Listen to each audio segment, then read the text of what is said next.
de mes 3 heures pour faire Paris-New York, mais il a fallu 30 ans aux pilotes pour faire Paris-Brest. Mais quel succès! Les formateurs aixois sont venus à Brest en janvier pour voir fonctionner ODS et nous ont fait leurs commentaires. Rappelons qu'ODS a la capacité d'évoluer avec les technologies nouvelles. C'est ce que nous verrons avec la version Operational Disposable SOAP.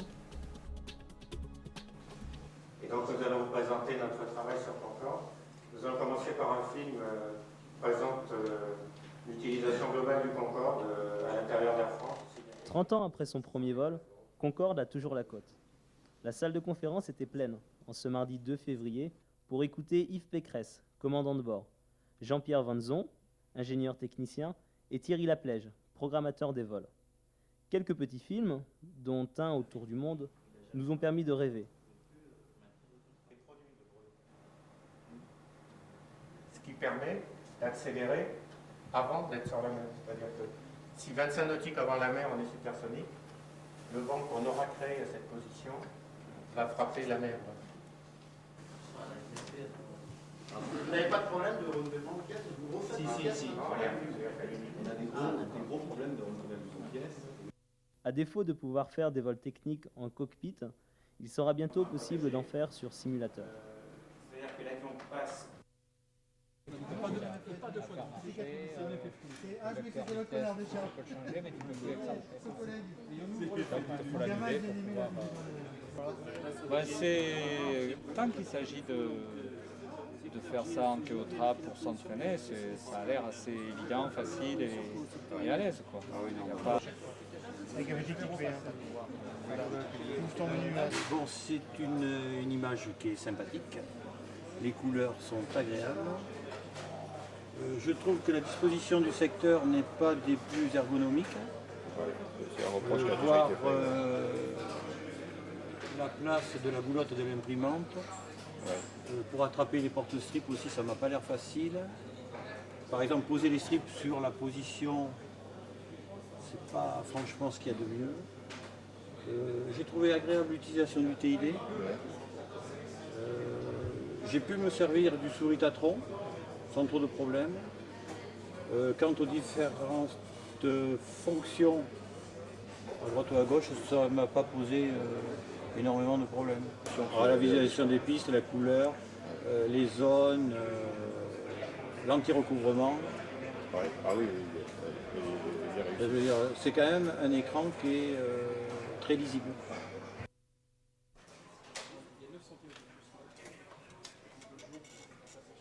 Indépendamment de la mise en œuvre du GRLS d'ODS, la nouvelle génération d'interface Homme-Machine, basée sur le modèle cognitif du contrôleur, permet l'approche incrémentale qui conduit à un développement du projet dans l'architecture technique moderne où la construction d'outils interactifs, par le maintien de la cohérence du paramétrage des applications, Savon de Marseille, est garantie par l'utilisation d'un protocole via des API sous Unix associés à une génération automatique de code ADA. L'introduction de ces nouvelles fonctionnalités et la modularité du système de ces fonctions, résultant bien sûr d'un système itératif d'expérimentation, impose donc une activité mnésique extrêmement dense. Ça ira mieux. En plus, ça marche. C'est ça la différence.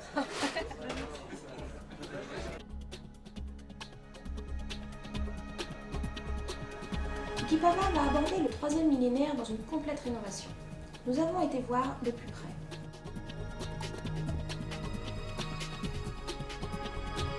C'est une idée de construction qui remonte à 1994, année de création de la DAC West.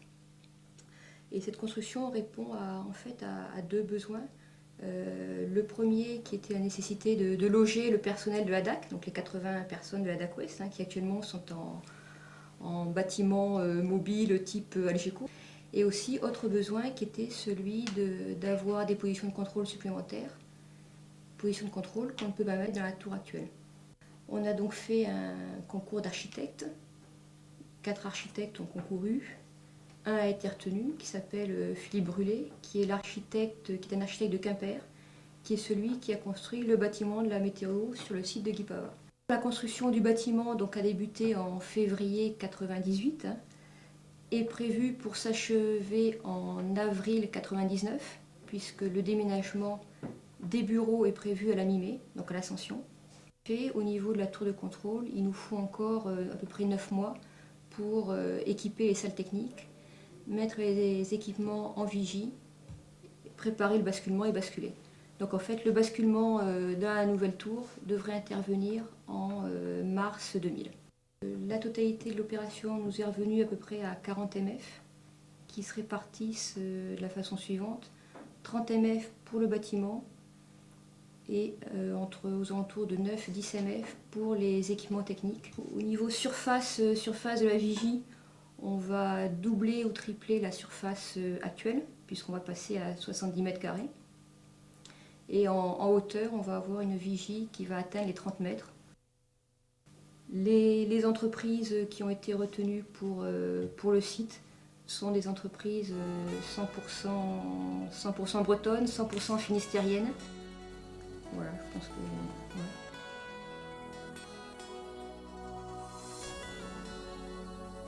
ouais. Ce que va nous apporter la nouvelle tour, déjà au point de vue contrôleur, ils travailleront dans un cadre bien plus agréable que le cadre actuel. Ça, c'est pas un luxe. Ensuite, ils disposeront de beaucoup plus d'espace. Les pupitres, il y aura 5 pupitres d'installés, dont 3 positions équipées.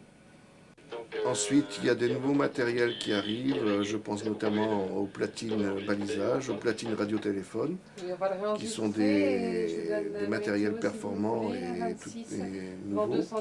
Pour les ESA également, les choses vont s'améliorer, à savoir que derrière les meubles de la vigie, il y a une coursive qui leur permettra d'intervenir aisément pour la maintenance. Ensuite, au pied de la tour, il y aura la salle technique qui se situe pas très loin de leur atelier et de leur bureau. Il y a également la position de la tour qui est intéressante, à savoir qu'elle est alignée avec le hangar fret et donc constitue l'ébauche d'une nouvelle ligne du front des installations qui se situera à une distance de la piste bien plus acceptable que l'alignement des bâtiments actuels. Bon, la construction de la nouvelle tour a aussi été motivée par la future approche centrale.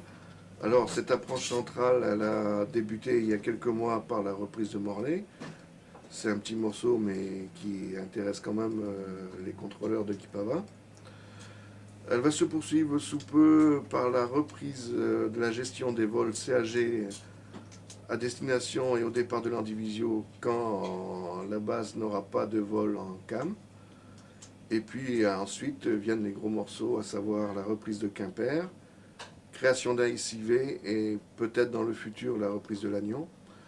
Alors tout ça nécessite l'équipement et l'installation de postes de contrôle supplémentaires.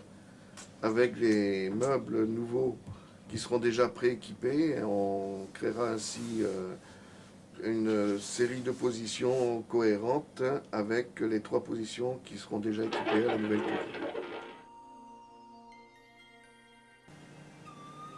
L'inévitable chapitre des chiffres. D'abord le trafic 98, l'année des records.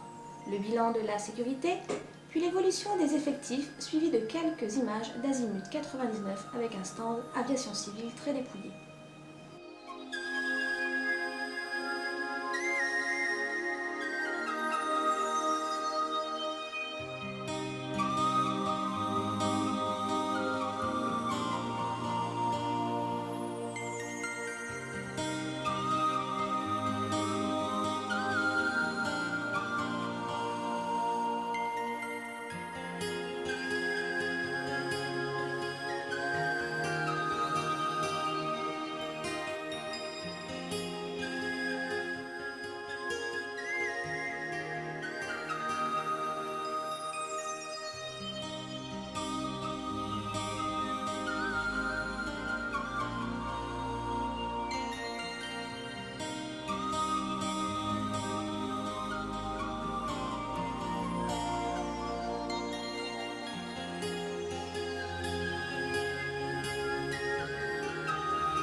Azimut s'est tenu à la Plainfeld au mois de janvier. Le stand de l'aviation civile se distinguait par la sobriété de sa présentation. Serait-ce le signe de la fin des recrutements? Pourtant, les dernières cuvées étaient bonnes.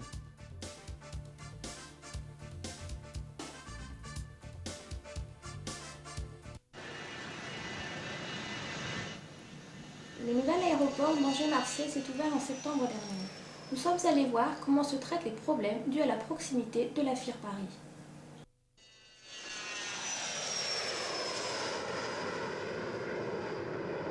Donc, le nouveau terrain d'Angers-Marseille, qui a été inauguré le 12 et le 13 septembre.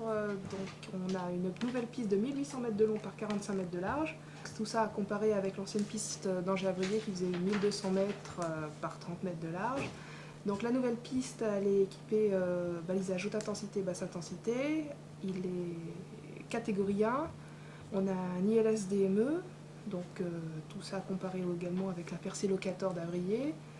On a un bon petit parking, on a une belle tour. On a juste un petit souci à Marseille, c'est qu'on a la balise Alpha Sierra qui est en FIR Paris et on a le terrain qui est en FIR Brest. Donc ce qui a fait que dès l'ouverture de la procédure IFR, il y a eu des petits soucis, des petits ratés entre Paris et Brest. Moi mon problème c'est que j'ai un départ sur Clermont-Ferrand, donc systématiquement départ sud qui va presque directement à la FIR Paris. Alors que mon terrain est en FIR Brest, et donc systématiquement la clémence c'est à Brest que je la demande, et c'est à personne d'autre que pour l'instant je ne peux la demander. Moi j'ai la ligne, quoi, c'est clair, s'ils peuvent gagner 2 minutes, ils sont toujours preneurs. Donc bon, éventuellement toujours avoir un petit niveau et coordonner ensuite et le changer sur Paris dès que vous l'avez en fréquence, moi ça m'arrange, quoi. Donc des fois c'est pas toujours simple, quoi. Mais bon, ça va peut-être changer, paraît-il. Et sinon, donc, on a un autre petit souci, c'est que Angers-Marseille est en espace de classe G, ce qui fait qu'en dessous du niveau de 50, il n'y a pas de séparation. Donc, quand il y a plusieurs arrivées, et surtout arrivée IFR et départ IFR simultanés, ça peut poser des soucis de l'ordre, un avion qui est envoyé chez moi, donc libéré du contrôle, alors que j'ai un avion aligné avec une clearance au départ. Je vais vous parler de l'aéroport de Marseille qui vient de Angers-Marseille. D'abord le dernier aéroport à ouvrir en France de ce siècle et du millénaire, avec en tenant compte de toutes les nouvelles procédures sur l'environnement et notamment la loi sur l'eau. On a 5 bassins de décantation et de rétention des eaux pluviales de ruissellement sur toutes les surfaces imperméabilisées. On a un musée de l'air, un musée régional de l'air composé de passionnés, mais qui va s'ouvrir vraiment maintenant au grand public. C'est la deuxième collection après celle du Bourget. Un musée, je crois, qui est bien loti. Également une grosse activité Aéroclub de l'Ouest avec des sections vol moteur, vol à voile, RSA, donc constructeur amateur, un petit peu du LM, et également le centre, ce qu'on appelle le CPVA, qui sont les stands de M. Bénard. Et ces stamps, je crois qu'on est pratiquement le seul aéroport où il y a 3 stamps de basés et qui volent en permanence.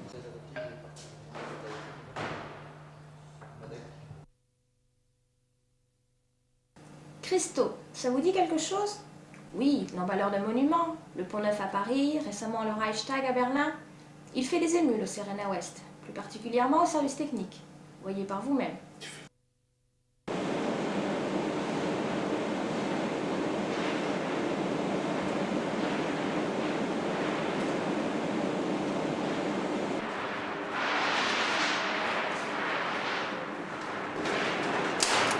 On a des problèmes sur les réseaux actuellement, mais on ne sait pas exactement d'où ça vient. Et le STNA il pencherait sur des problèmes électromagnétiques. Donc c'est-à-dire là on met du cuivre autour de baies, c'est pour les isoler, c'est faire le principe du cage de Faraday. Ça va être une évaluation sur quelques jours. Ah là le problème c'est qu'on, tant que c'est comme ça, c'est très délicat de faire une mise en service opérationnelle parce qu'on n'a plus accès aux baies. Voilà. D'accord.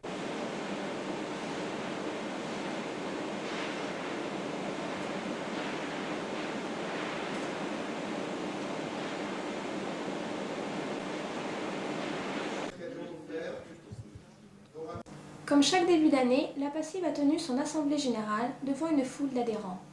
C'est là que nous avons appris que 2 pilotes privés du centre ont des envies de grands espaces. Ils ont décidé de participer au raid Air Solidarité 99.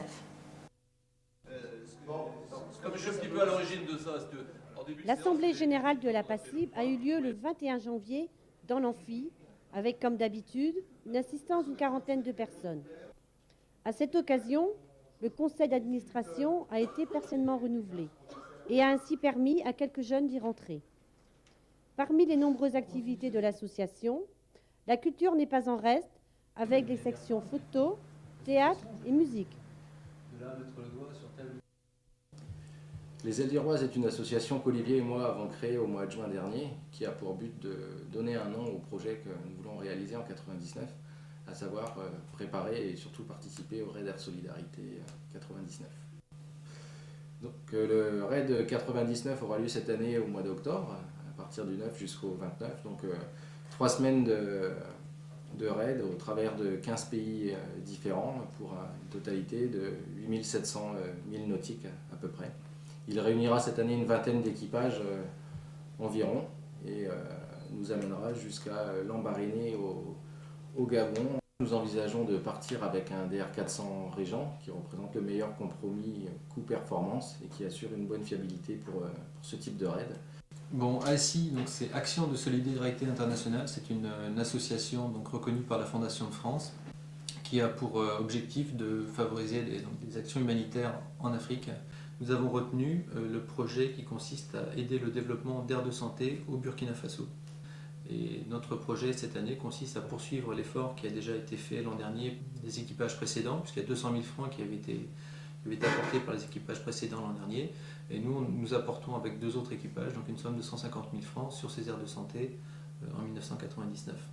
Notre budget s'élève à 180 000 francs. Il se décompose en 3 postes principaux. Le micro-projet humanitaire pour un montant d'environ 50 000 francs. L'allocation et les frais liés au déplacement en avion pour 60 à 70 000 francs. Et le reste, c'est la préparation du projet, la logistique, la communication, qui nous amène à un montant d'environ 50 000 francs également.